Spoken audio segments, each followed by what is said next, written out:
پہلی مرتبہ جو عید میرے آقا صلی اللہ تعالیٰ علیہ وآلہ وسلم نے ادا فرمائی وہ 6 ہجری کو میرے آقا صلی اللہ تعالیٰ علیہ وسلم نے ادا فرمائی.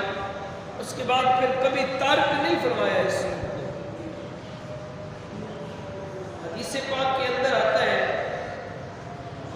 میرے آقا صلی اللہ تعالیٰ علیہ وآلہ وسلم نے فرمایا کہ جو اس دن کو سبحان اللہ و بحمدہ 100 مرتبہ اور 300 مرتبہ پڑھ کر مسلمانوں کے ایصال ثواب کرے گا.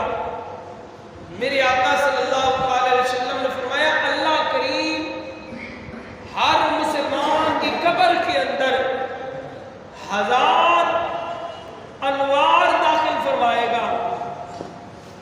تو جب وہ دنیا سے جائے گا تو اللہ کریم اس سبحان اللہ و بحمدہ اس کی برکت سے جو اس نے اس عظیم دن میں اپنے مسلمان بھائیوں کے لیے ایصال ثواب کیا تھا، جب وہ دنیا سے جائے گا نا اللہ کریم اس کی قبر کے اندر بھی 1000 انوار داخل فرمائے گا، 1000 نور داخل فرمائے گا.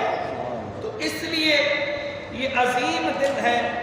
اپنی زبانوں کو اپنے جو ہے تسبیحات کے ساتھ ورد کے ساتھ سبحان اللہ و بحمدہ کے ساتھ اللہ رب العالمین کی حمد کے ساتھ رسول اللہ صلی اللہ تعالی علیہ وآلہ وسلم میں ذات و برکات پر درود و سلام کے قطرے پیش کرتے رہے.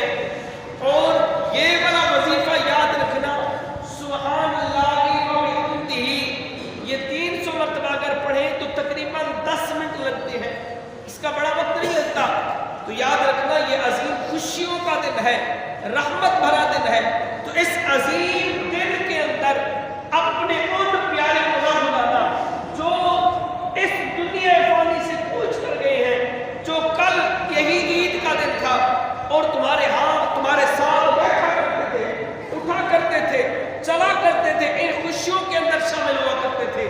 آج یہ عظیم دن، یہ ببرکت دن، یہ اعلیٰ دن، خوشی کے دن کے اندر بھی اپنے ان پیاروں کو نہ بھلانا، ان کے ایصال ثواب کرتے رہنا.